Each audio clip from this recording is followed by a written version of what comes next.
This section is section 5.9, hyperbolic functions. So look at the note that I made up here. See the formula sheet for the identity, derivatives, and integrals. So I've attached that on Google Classroom, but just to kind of give you a frame of reference, it looks like this here.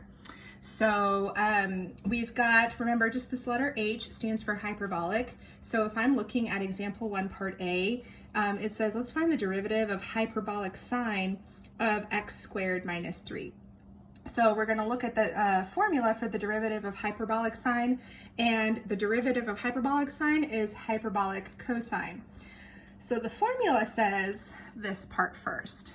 The derivative is hyperbolic cosine of u times du. So that's from that chain rule coming into play because we have something in here other than x.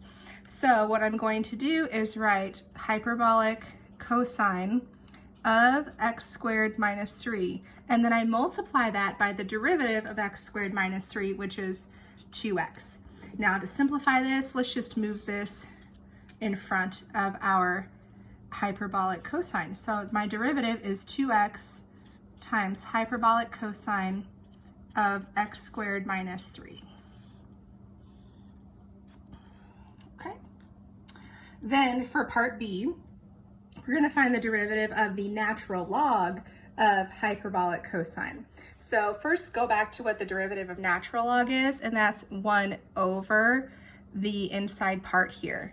So that's going to be 1 over hyperbolic cosine of x. But we have to multiply, because we have something in here, by the derivative of hyperbolic cosine. And the derivative of hyperbolic cosine is different from the original.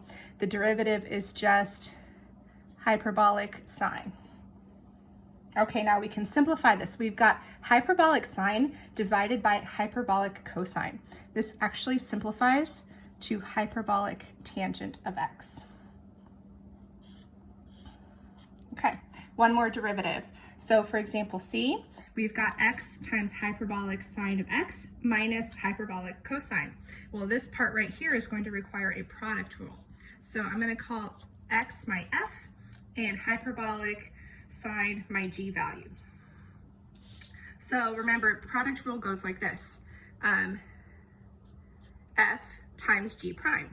Well, the derivative of g here is going to be hyperbolic cosine plus the derivative of f, which is 1, times g. Okay, then now that I'm done with my product rule, I can go ahead and take the derivative of our hyperbolic cosine, which is just hyperbolic sine. Well, let's simplify this. Hyperbolic sine minus hyperbolic sine cancels out. So we are left with x times hyperbolic cosine of x. Okay, so we've done some derivatives. Now we can also integrate. So think back to u substitution. We've got hyperbolic cosine and hyperbolic sine here. Think of these like sine and cosine. If I'm thinking of my u value, I want to think, well, which one's the derivative of the other? So I want to pick my u value to be hyperbolic sine, because the derivative of that is exactly here, hyperbolic cosine. So hyperbolic cosine and dx will be replaced by du. So all of this integral rewriting is going to be u squared du. Here's why. U is hyperbolic sine and it's squared. So that's why the u squared, both of these get replaced by du. Now we can take the integral of u squared. That's 1/3 u cubed. Because they've not given you any bounds, let's put plus c, and then we'll finish this off, and instead of u, we're going to put hyperbolic sine. All right, so that's how we find the derivatives and find the integral for hyperbolic functions.